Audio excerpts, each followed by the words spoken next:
오늘 말씀 보겠습니다. 요한복음 1장 1절 14절 그리고 골로새서 1장 26절부터 29절까지 말씀입니다. 우리 함께 한 목소리로 읽겠습니다. 태초에 말씀이 계시니라. 이 말씀이 하나님과 함께 계셨으니 이 말씀은 곧 하나님이시니라.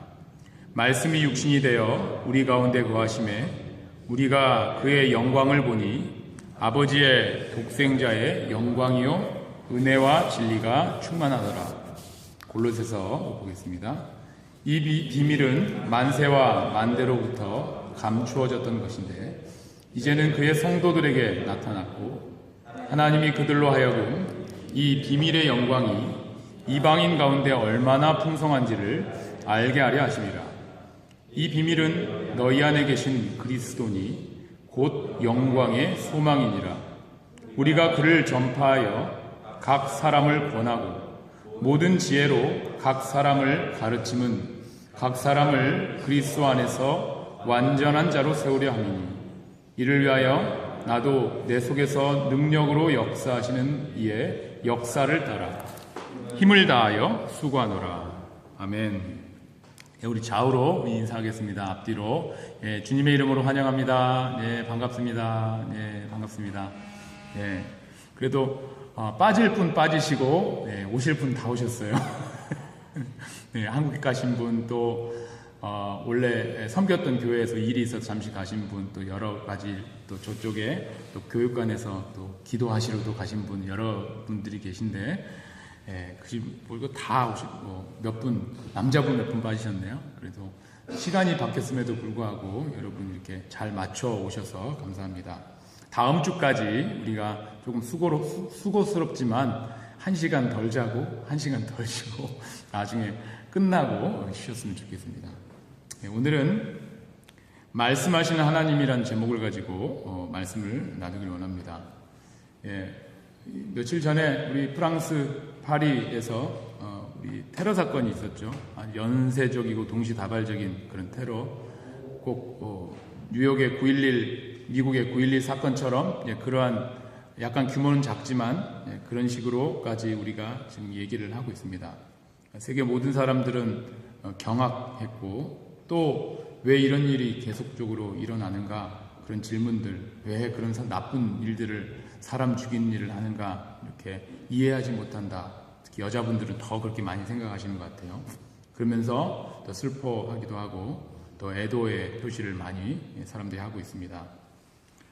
가끔씩 이런 사건들이 우리가 일어날 때마다 사람들은 이제 충격에 빠지죠. 특히 가까이 있는 사람들은 더 그러겠지만 우리 멀리 있으니까 조금 낫겠지만 사실은요, 인간의 역사를 우리가 바라보면 피로 얼룩진 역사를 우리가 가지고 있습니다. 프랑스 대통령이 이번 테러 사건에 대하여 2차 세계대전 이후에 최악의 테러 사건이다. 프랑스가 가지고 있었던 그런 이야기였던 것 같아요. 이 말은 굉장히 의미심장한 말이라고 저는 생각을 합니다. 물론 지금 상태가 굉장히 심각하고 그리고 슬프지만 그 말에는 그전에는 더한 일이 있었다라고 얘기를 하고 있는 거예요. 역사가 반복되는 것이다. 2차 세계대전 그때는 인간이 말 그대로 살인마였다 이런 얘기를 하고 있는 것이죠. 사람들은 누구나 평화롭게 살길 원하고 이런 극단적인 사건들이 우리의 삶 속에 나타나지 않았으면 좋겠다 소원하죠. 저도 마찬가지입니다. 그리고 또 이런 사건 이후에는 다시 이런 역사가 반복되지 않았으면 좋겠다 그렇게 하기 위해서 노력하기도 합니다. 하지만 이 모든 일들은 또다시 반복될 확률이 많습니다. 굉장히 많아요. 거의 99.9%, 100%라고 보면 되겠습니다. 그 이유가 지금까지의 인간의 역사를 보면 그렇습니다. 물론 평화의 시기도 있었지만 그 시기가 지나면 또다시 이런 피해 역사가 계속적으로 반복되었기 때문에 그렇습니다. 아무리 희생자들을 우리가 추도하고 저는 추도합니다. 그리고 우리 SNS에다가 추도 어떤 그런 사진도 올리고 그랬는데 다시는 이런 역사가 반복되지 않아야 된다고 선언하고 또 그에 대응하는 조치를 우리가 취한다 할지라도 언젠가는 또 다른 악의 뿌리에서 나오는 그런 결과들을 우리 인생들은 역사 속에서 그리고 좀 우리가 살고 있는 현실 속에서 우리가 본다라는 거예요. 미국 사람들은 공산주의 1991년도에 소련이 멸망하고 동구권이 멸망했을 때 세계 평화가 올 줄 알았습니다. 그리고 또 후세인이 죽으면 중동에 또 평화가 올 줄 알았어요. 또 오사마 빈라든이 죽으면 테러와의 전쟁이 끝나는 줄 알았는데 이 모든 문제가 해결되었는 줄 알았는데 여전히 다른 뿌리에서 나오는 또 다른 열매들을 우리는 이번 일주일 동안 봐왔다라는 거예요. 이런 인간의 문제는 왜 계속되고 있습니까? 이런 질문을 해야 되겠죠. 그런데 인간의 수천 년 역사 가운데 이러한 문제는 역사의 시작부터 지금까지 계속되어져 왔고 그리고 평화를 바라는 인간의 기원도 그때부터 지금까지 계속되고 있다라는 거죠. 하지만 그 문제, 인간이 그렇게 바라는 그 평화의 문제가 해결되지 않고 있다는 거예요. 사랑하는 여러분, 이러한 반복을 보았을 때 이런 반복을 계속 보면 우리가 어떤 생각을 해야 되겠습니까? 우리는 무엇을 생각해야 되겠습니까? 저는 그렇게 생각합니다. 인간이 바라는 평화로운 세상은 사실 영화에서나 있을 법한 일이에요. 유토피아, 이런 것들은, 휴머니즘, 이런 것들은 인간 이념이나 아니면 영화나 소설에만 있는 일이라는 거예요. 현실은 전혀 그렇지 않습니다. 우리는 우리가 살고 있는 세상이 이러한 일로 가득 차 있다라는 것을 빨리 인정해야 되는 거예요. 그리고 이렇게 인간이 부조리하고 악하다는 것을 보았다면 인간에 대한 기대를 버리고 우리 인생에 대한 창조주의 생각, 하나님은 인간에 대해서 어떻게 생각하고 계시는가, 이거에 대해서 귀를 기울여야 한다는 거예요. 이것은 인간의 문제, 우리가 인간의 노력으로 해결할 수 있는 문제가 아니라는 것입니다. 유럽 공동체, 유럽이 하도 싸우니까 유럽 나라 정상들이 모여서 우리끼리 싸울 것이 아니라 어떻게든지 서로 협력하여 살아보자 해서 유럽 공동체를 만들었어요. 그러면서 얼마나 많은 축제를 벌이고 우리끼리 잘 살아볼 줄 알았는데 이제는 총칼이 아니라 경제 문제로 왔다 갔다 하는 거죠. 인간의 문제는 인간 스스로 해결할 수 있는 문제가 아니다라고 분명히 성경은 이야기하고 있다는 것입니다. 인간 세상에 이러한 역사가 지속적으로 반복되는 이유는 인간의 생명 자체가 욕심으로 가득 차 있기 때문에 그래요. 인간의 생명 안에는 선악을 분별하는 능력이 있습니다. 하지만 선악을 분별해도 선을 행할 능력이 없다는 거예요. 그래서 조금이라도 자기에게 손해가 된다면 인간은 반격을 가하려고 하는 마음을 품게 되는 거예요. 이러한 인간의 생명의 성격, 이런 반격을 가하는 그러한 욕심, 이런 것들이 개인의 일에서는 작게 끝납니다.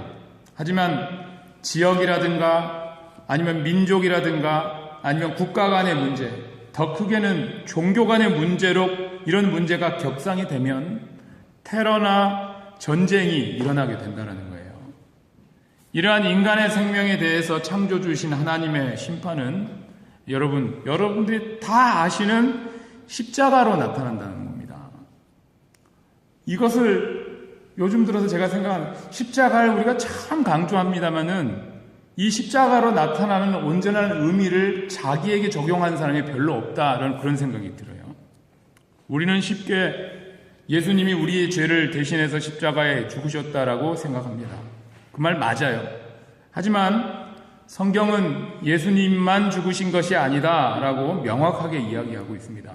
로마서 6장 6절 함께 읽겠습니다. 예, 굉장히 강력하게 진동 울리네요. 예, 로마서 6장 6절. 예, 괜찮습니다. 들어가세요. 예, 괜찮은데 또. 예. 한번 읽겠습니다. 시작. 우리가 알거니와 우리의 옛사람이 예수와 함께 십자가에 못 박힌 것은 죄의 몸이 죽어 다시는 우리가 죄에게 종노릇하지 아니하려 함이니. 네. 여기에는 예수님만 십자가에 못 박힌 것이 아니고 우리의 옛사람이라고 했는데 이것은 인간의 생명 자체, 우리의 생명이 십자가에 예수님과 함께 못 박혔다라고 이야기하고 있어요. 다른 말로 표현하면 인간의 생명에 대한 하나님의 심판은 죽음밖에 없다라고 말씀하고 있는 것입니다. 그래서 이런 테러나 전쟁이 있을 때마다 다시는 이러한 일이 일어나지 않았으면 좋겠다고 예식도 드리고 서로 우리나라는 규탄 대회 하잖아요. 근데 거기에서는 뭐 촛불 집회 같은 거 하고 뭐 이런 거 하고 좋겠다고 그렇게 사람들은 바라지만 이러한 문제는 인간이 살아있는 한 언제든지 다시 일어나게 된다는 거예요. 창세기 4장에 보면 타락한 인간의 추악한 모습이 나타납니다. 아담의 첫째 아들인 가인은 하나님께 진실한 마음으로 예배를 드리는 동생 아벨을 돌로 쳐 죽여버렸다는 거예요. 에덴 동산 이후 인간의 첫 역사가 살인으로부터 시작된 것처럼 지금도 인간의 역사는 살인과 전쟁으로 얼룩져 있습니다. 우리 스스로의 인간의 생명, 우리 안에 걸 마음으로 이렇게 육신 안에 있는 진정한 마음을 드러내 보이지 않아서 그렇지, 사실은 우리 안에는 사람을 살인하는 마음이 굉장히 많이 들어있다는 거예요. 이렇게 완벽하게 타락한 인간의 생명에 대하여 예수님은 인간의 생명과 함께 저와 여러분의 생명도 함께 십자가에 못 박으신 것입니다. 그 이유에 대하여 우리 데살로니가서 5장 10절은 이렇게 이야기하고 있습니다. 예수께서 우리를 위하여 죽으사 우리로 하여금 깨어있든지 자든지 자기와 함께 살게 하려 하셨느니라. 사랑하는 여러분, 성경은 사람에게 두 가지 생명을 가질 수 있다는 가능성을 계속적으로 제시합니다.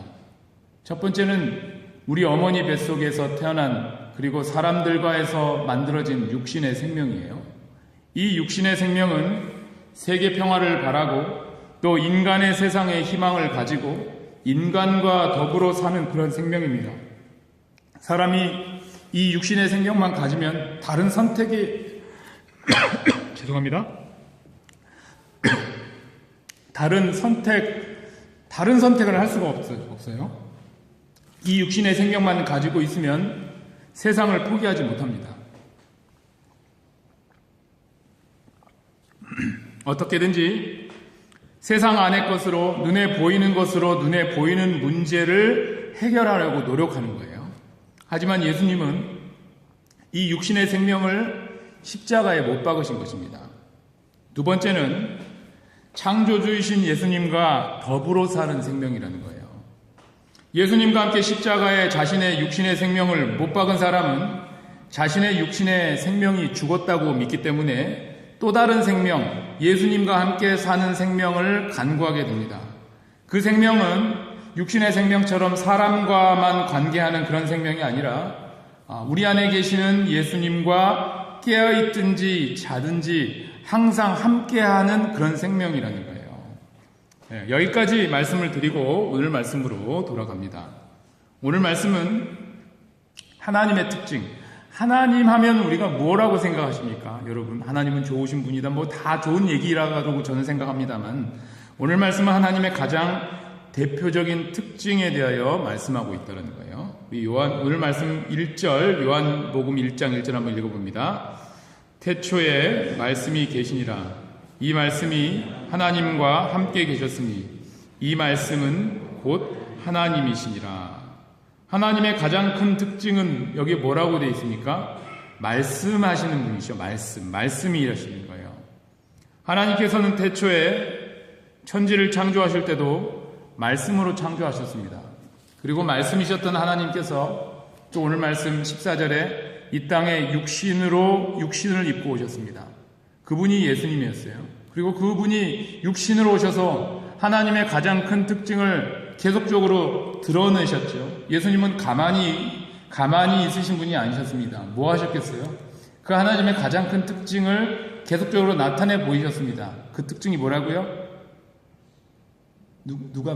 말씀이죠. 그렇죠. 예. 말씀하셨다는 거예요. 누구에 대해서? 하나님에 대해서 계속적으로 말씀을 하셨다는 것입니다. 예수님은 육신으로 오셨지만 오늘 말씀이 증거하기를 예수님의 근본은 말씀이셨다라고 이야기하고 있습니다. 결국 하나님은 뭘로 나타납니까? 말씀으로 나타난다는 거예요. 그런 예수님이 십자가에서 우리의 육신의 생명을 죽이시고 부활하셔서 승천하셨습니다. 그리고 나서 만세와 만대로부터 감추어졌던 비밀을 성도에게 나타내 보이셨는데 그 비밀에 대해서 골로새서 1장 27절 한번 읽어봅니다. 여기 있죠? 시작. 하나님이 그들로 하여금 이 비밀의 영광이 이방인 가운데 얼마나 풍성한지를 알게 하려 하심이라.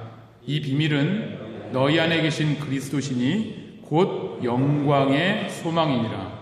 성도 안에 계신 그리스도이신 예수님이시다 라고 말씀하고 있는데, 그러면 이 성도 안에 오신 예수님이, 성령으로 오신 예수님이 우리 안에 오셔서 무엇을 하시겠습니까? 예수님은 절대로 바뀌지 않는 그런 진리를 가지고 계세요.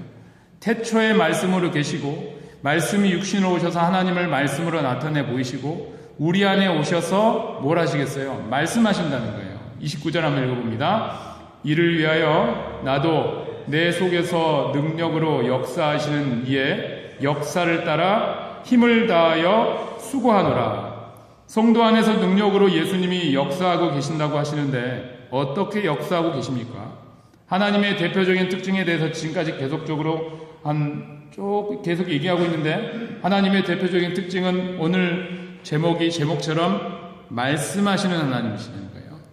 하나님이신 예수님이 우리 안에, 성도 안에 찾아오신 이유가 우리에게 계속적으로 말씀하시면서 우리의 삶을 인도하시기 위함인 줄 믿습니다. 그래서 정말 믿는 성도라면 요한복음 10장에 내 양은 내 음성을 듣는다. 우리 안에 계신 그 말씀을 듣고 우리가 그 음성에 따라서 살아가야 된다는 거예요. 그냥 창조주시고 또 우리의 죄를 십자가에 못 박혀 돌아가신 그분이 괜히 온 것이 아니에요. 그런데 이 사실, 내 안에서 말씀하신다는 그것을 믿는 믿음이 있느냐 없느냐에 따라서 우리의 믿음 생활이 종교 생활이냐 진리를 믿는 신앙 생활이냐 명확하게 바뀌어버린다는 거예요. 주님은 우리 안에 오신 이유가 우리 안에서 말씀하시기 위함입니다. 그렇게 말씀하신 이유에 대해서 28절에서 이렇게 얘기하고 있어요. 함께 읽어봅니다. 28절. 우리가 그를 전파하여 각 사람을 권하고 모든 지혜로 각 사람을 가르침은 각 사람을 그리스도 안에서 완전한 자로 세우려 합니다. 우리의 육신의 생명은 완전하지 않습니다. 그래서 인간의 역사는 우리가 진정으로 바라는 평화, 꼭 세계 평화 얘기 안 해도 돼요. 가정의 평화도 마찬가지입니다. 가정의 평화나 아니면 내 안에 소속돼 있는 어떤 직장 안에서의 평화도 우리 뜻대로 되지 않는 것이 우리의 인생의 어떤 한계 아닙니까? 인간의 역사는 피해 역사이고, 우리가 세계 평화나 가정의 평화나 직장 안의 평화나 그런 것을 원한다 할지라도 그 우리가 진정으로 원하는 그런 평화의 그 꿈, 비전이 그 실현의 가능성은 거의 제로에 가깝다는 거예요. 그 이유는 우리가 가지고 있는 육신의 생명이 너무나 불완전하기 때문입니다. 그런 인생들을 하나님께서 완전한 자로 세우기 위해서 예수님은 우리 육신의 생명에 대하여 십자가에서 본인이 대신 죽으시고, 그것을 믿는 사람들에게 육신의 생명 말고 또 다른 생명인 예수님과 함께 살고 함께 자는 그런 생명을 주신 것입니다. 어떻게 예수님과 사람이 함께 살고 함께 죽고 또 함께 먹고 마시겠습니까? 예수님이 그 안에서 말씀을 하셔야 된다는 거예요. 만약에 같이 살면서 예수님이 내 안에 계시는데 같이 살면서 말을 안 해. 한 가정 내에서 부부가 말을 안 해. 그러면 지옥이죠. 그리고 아버지와 아들이 말을 안 해, 말을. 그러면 그건 지옥입니다, 지옥. 예수님이 내 안에 오셨는데 말씀을 안 하셔. 그건 지옥이에요. 꼭 말씀을 드려야 됩니다. 내 안에서 말씀하시는 그분의 음성을 듣고 그거에 대해서 순종하고 또 함께 예수님께서 허락하시는 모든 신령한 것들을 내 안에서 받아야 된다는 거예요. 예수님께서 성도 안에 찾아오신 이유가 뭡니까? 말씀하시기 위함이라는 거예요. 그래서 그 말씀의 음성을 꼭 드려야 된다는 것입니다. 우리 고린도전서 13장 5절 한번 읽어보겠습니다. 시작. 너희는 믿음 안에 있는가? 너희 자신을 시험하고 너희 자신을 확증하라. 예수 그리스도께서 너희 안에 계신 줄을 너희가 스스로 알지 못하느냐? 그렇지 않으면 너희는 버림받은 자니라. 예, 우리가 성경의 말씀을 가지고 있습니다. 이거 굉장히 좋은 말씀이고요. 그리고 이건 진리의 말씀이라고 저는 믿습니다. 하지만 이 진리의 말씀에 대해서 내 안에서 성령이 예수님께서 말씀하셔야 된다는 거예요. 예수님께서 우리 안에 계신 것을 어떻게 압니까? 좀 전에 내가 이것이 굉장히 좋은 말씀이라고 얘기한 이게 갑자기 마음에 찔리네요. 이거 진리의 말씀입니다. 제가 그 말하다가 지금 실수를 했는데 진리의 말씀이라고 저는 믿어요. 다른 말을 한 게 아닙니다. 예수님께서 우리 안에 계신 것을 어떻게 알겠어요? 사람이 우리 가정에 누군가가 있다라는 것을 어떻게 알겠습니까? 말을 해야지 알죠. 말을 들어야지 알죠. 말을 안 하고 가만히 있으면 정말 지옥이 되니까요. 손님이 오시면. 예수님의 말씀을 듣고 내 안에 그분이 계신다는 것, 그분이 계신다는 증거를 알게 되어 있다는 거예요. 그런데 만약에 저와 여러분 안에 예수님의 말씀이 들리지 않아요. 그럼 어떤 자라고 얘기하고 있습니까? 이 고린도전서 13장 5절에 버림받은 자다 이렇게 얘기하고 있습니다. 예수님의 말씀을 우리는 우리 안에서 들어야 하는 줄 믿습니다. 그게 성도고 하나님의 자녀라는 거예요. 그 이유는 예수님이 우리 안에 들어오신 이유는 우리 안에서 말씀하시기 위함인 줄 믿습니다. 하나님의 가장 큰 특징이 뭐라고요? 하나님은 말씀하신 분이라는 거예요. 이 가장 큰 특징만 우리가 믿어도 내 안에서 말씀하시는 그분의 음성을 들을 수가 있습니다. 그래서 분명히 저와 여러분 안에 예수님이 계신다면 분명히 말씀하신다는 거예요. 저와 여러분 안에 계시는 그런 예수님의 말씀을 꼭 들으시길 주님의 이름으로 축원합니다. 이 말씀을 듣고 우리가 순종해야 복음적인 삶을 살아가는 것입니다. 그런데 문제는 이 말씀을 듣는다는 것에 대해서 교회에서 잘못 가르치는 것도 있고, 그리고 말씀을 듣는다는 사람들의 행동이 너무 잘못된 경우가 많았어요. 그래서 정통교회, 기존 교회가 차라리 성령의 음성을 듣지 않는 것이 좋은 것처럼 그런 조치를 취했습니다. 그래서 성령의 음성을 듣고 예수님의 음성을 들었다면 이상하게 생각하는 거예요. 사랑하는 여러분, 그 가능성을 열어주시길 주님의 이름으로 축원합니다. 그 가능성을 열어야 돼요. 그래서 진리의 방향성을 가지신 예수님의 말씀을 듣고 우리 안에서 성령의 열매를 맺어야 될 줄 믿습니다. 그러면 예수님이 우리 안에서 무엇을 말씀하십니까? 요한복음 14장 6절입니다. 함께 읽어보겠습니다. 시작. 예수께서 이르시되 내가 곧 길이요 진리요 생명이니 나로 말미암지 않고는 아버지께로 올 자가 없느니라. 예수님은 2000년 전에 계시고 그리고 부활하시고 승천하셔서 지금 우리 안에 계신다는 거예요. 우리 안에 계신 예수님은 첫 번째로 진리에 대해서 말씀하십니다.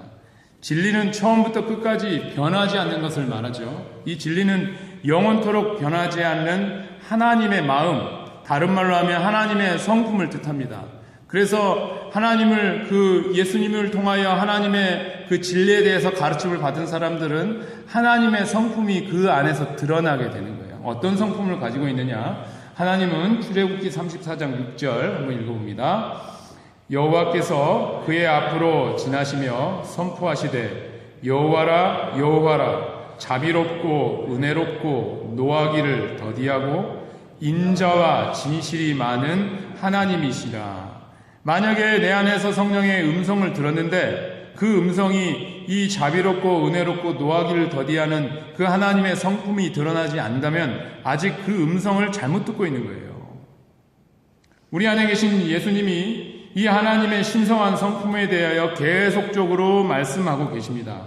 그러면 사람이 유일하신 하나님과 그 보내신 자 예수님을 무엇으로 깨닫게 됩니까? 마음으로, 성품으로 깨닫게 된다는 거예요. 내 육신의 생명은 옛날에 내가 만약에 어떤 사람들에게 잘못함을 당했다면 반격하는 그러한 육신의 생명을 가지고 있었는데 이제는 그런 마음이 안 드는 거죠. 만약에 들었다 할지라도 얼른 버리고 주님께서 가지고 계시는 이 자비롭고 은혜롭고 노하기를 더디하고 인자와 진실이 많은 그런 마음이 내 안에 샘솟는다면 그 사람은 예수님의 음성을 듣고 있다라는 거예요. 그러면서 자기 안에 있는 육신의 마음, 정욕과 탐심으로 가득 찬 육신의 성품과 하나님의 성품을 비교해 나가면서 예수님의 십자가에 자기 정욕과 탐심을 믿음으로 못 받게 됩니다. 저번 주 목요일에 제가 처음으로 우리 교회에서 하는 그 큐티 모임에 참석했습니다. 여기 계신 분들도 큐티 모임 같은 거 좀 했으면 좋겠어요. 성경 공부 하시는 분도 있고 또 안 하시는 분도 있고 하나도 참석하지 않은 분도 있는데 주일 예배만 가지고는 주님을 만날 수가 없어요. 우리 정말 그렇습니다. 성경 공부나 큐티 모임이나 이런 것들을 좀 이렇게 참석하시면서 주님을 더욱더 알아가셨으면 좋겠습니다. 그런데 그 큐티 모임에 어떤 얘기를 하냐면 거기에서 이제 그날의 말씀을 보고 그날의 말씀에 나타난 하나님을 찾아내는 거기에서 하나님이 어떤 모습을 가지고 있는가, 어떤 하나님이 그 말씀에 살아계시는가 이런 찾아내는 훈련을 하더라고요. 이렇게 찾아낸 하나님의 모습 이렇게 찾아냈다면 예수님이 그 하나님의 모습을 우리 안에서 말씀하신다는 거예요. 우리가 겉으로 듣고 또 내 안에서 예수님이 말씀하시고 그래서 맞닥뜨려지면 내 안에서 성품으로 자라나게 됩니다.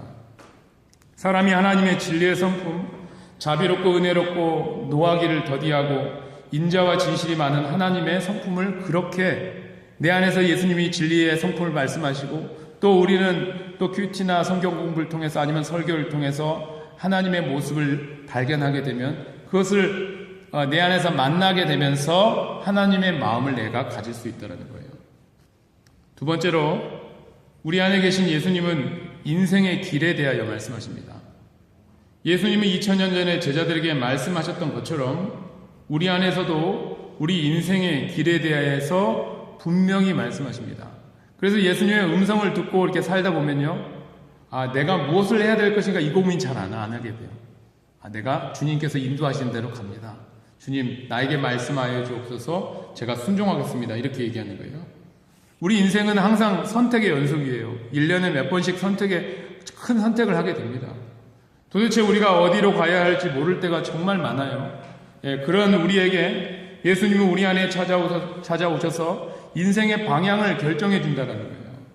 여러분의 인생, 지금까지의 인생의 방향이 여러분이 결정한 것입니까? 아니면 그 안에서 역사하시는 예수님의 말씀을 듣고 여러분 지금까지 결정하셨습니까? 한번 따져보시고 생각해 봐야 돼요. 자기 인생에 대해서.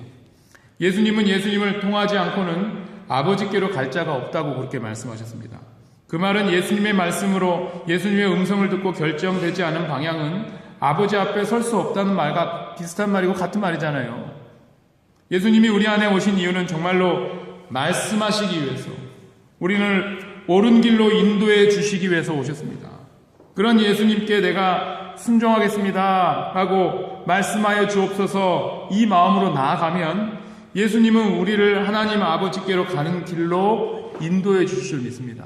제가 저번 주에 주의 음성을 들었어요. 음성을 들었는데 저는 이제 대개 보면 설교 때문에 특히 더 많이 합니다. 여러 가지 때문에 하겠지만 특히 설교의 문제가 사실 어려워요. 왜냐면 제가 설교를 할 때, 준비를 할 때 인간적인 방법으로 준비할 수도 있어요. 그런데 저는 성령의 음성을 듣고 준비하려고 되게 노력을 합니다. 그래서 말씀하여 주옵소서. 그런데 여기는 항상 믿음이 필요하더라고요. 왜 그러냐면 제가 이렇게 하고 싶은 게 있어요. 그런데 주님께서 그 말씀을 하면 저한테 생각이 별로 없어요. 그거에 대한.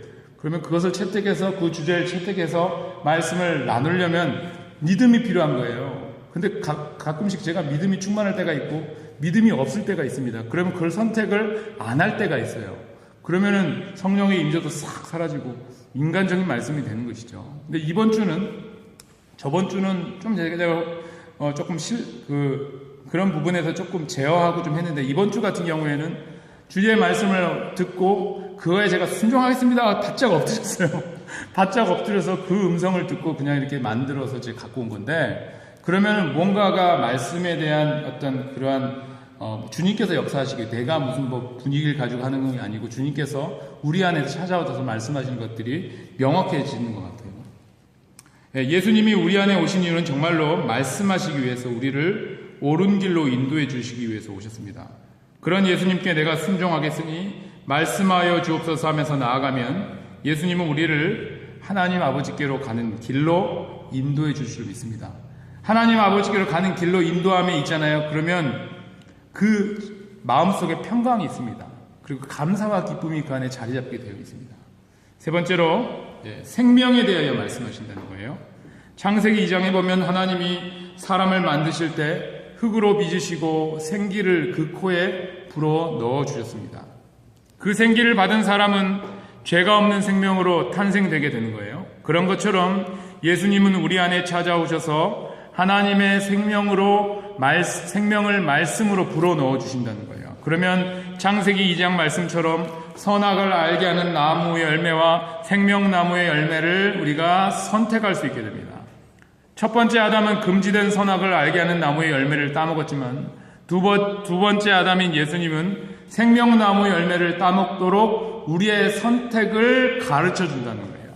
길도 가르쳐 주시고 생명도 가르쳐 주시고, 그래서 우리가 예수님의 생명의 말씀대로 순종했을 때 예수님과 함께 살고 또 예수님과 함께 자는 그런 완전한 자로 세움을 받게 되는 것입니다. 성경은 이 완전한 자까지, 예수님의 장성한 분량까지 그 가능성을 계속적으로 우리에게 제시하고 있다는 거예요. 말씀을 맺습니다. 오늘은 말씀하시는 하나님이란 제목을